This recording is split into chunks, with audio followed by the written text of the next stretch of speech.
Hi guys, hi, this is Jamie from Horizons Light Coaching. I am here to say hi and see how everybody is doing and checking in on all your goal making progress. We're going to keep talking about goals this week, and I wanted to talk a little bit about what happens when it gets overwhelming. So we've made our resolutions, we've made our goals, we have our ideas in mind of what we want and where we're going.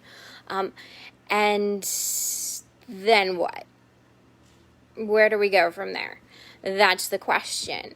Is okay. So I've made this goal to lose weight, to build up my business, to run a marathon, to get myself enrolled in college and go back to school. So we have all these ideas and these goals in mind. But what we're missing now is the steps to get there. So when we make our goals and resolutions, we want to make them, and then we want to break it down into mini goals. So that's what we're going to talk about today. So you're ready to make your goal. All right. You got it in mind? Yeah. Okay. So that's the big thing. You've decided on your goal. Okay. To do this, we talked a little bit about this last week, SMART goals, making sure that it's specific, it's measurable, it's time specific. So to do that, my dogs say hi. To do that, place yourself in a time frame. So if you're thinking, I want to be a certain place at the end of this year, close your eyes, think about me in future me in January 2022. This is what I see. This is what was missing from my life, but it's now here. I've got it. Where do you want to be at the end of the year? Where do you want to be at the end of the month? When you're determining those goals, really put yourself at that end goal. It's what we call reverse planning. So put yourself at the end. You've already got what you're looking for. How does that feel?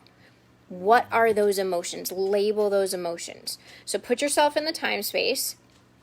Figure out those feelings, what it feels to have accomplished it.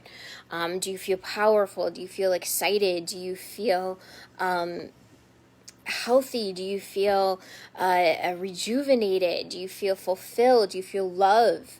What is the feeling that is with that? That can help with the motivation that you're looking for, is just knowing this is what it's going to feel like once I've got it. Sorry, I dropped my phone. Place yourself in the time frame. What is the feeling that's associated with success? And then you're going to get out a pen and paper and you're going to break it down. Okay, so here's my goal. So let's say I want to enroll in college by the end of the year for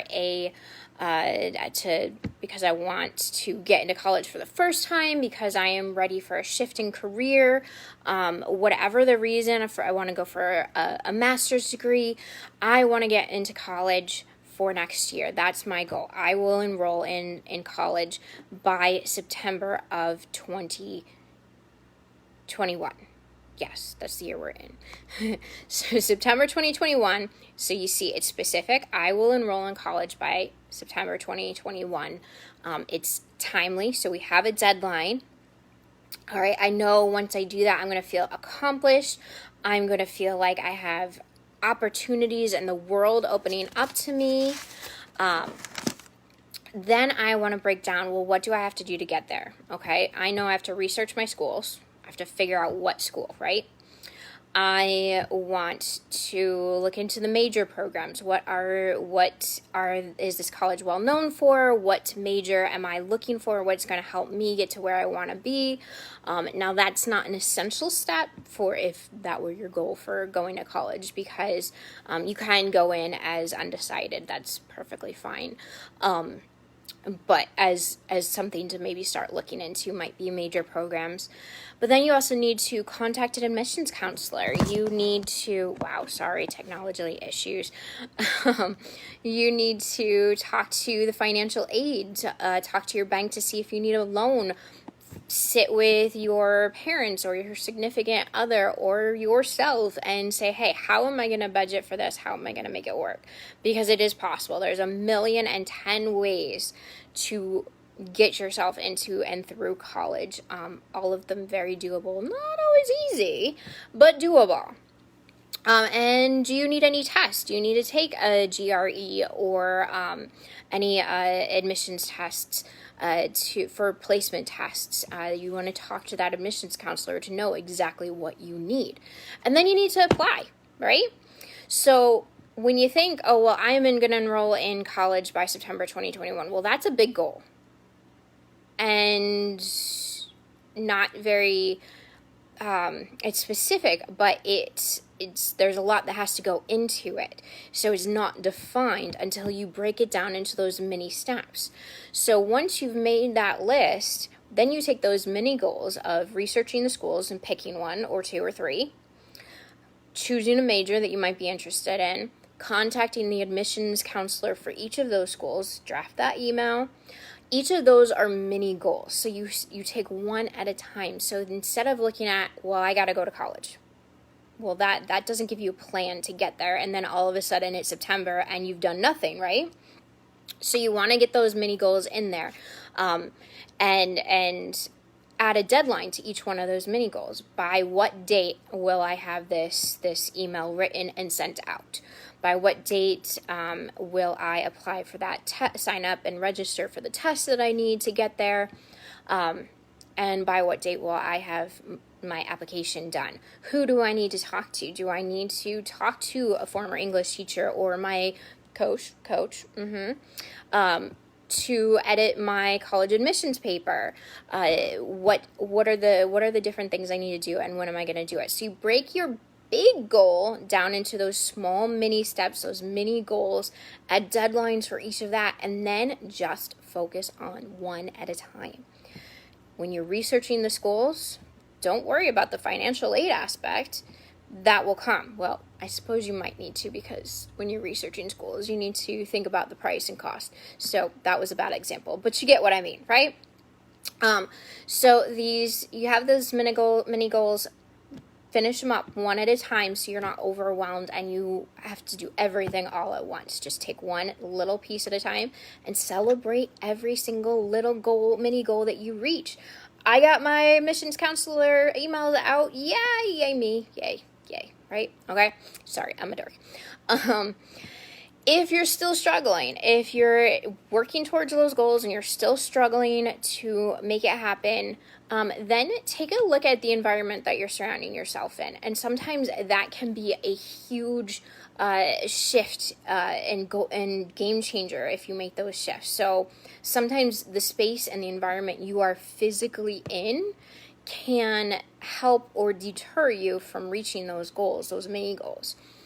So just like if you are looking to be healthier or lose weight or whatnot, just getting dressed into gym clothes and putting on sneakers, that simple action gets your butt in gear and then makes you more ready to get into the car and go to the gym or do your home workout. Just changing clothes can change the mindset and prepare you.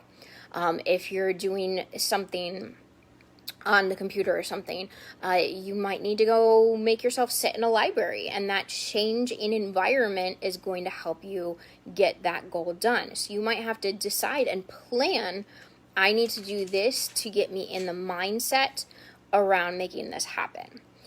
Sometimes sensory details can enforce the attitudes and abilities that we need to kind of foster to make these goals happen.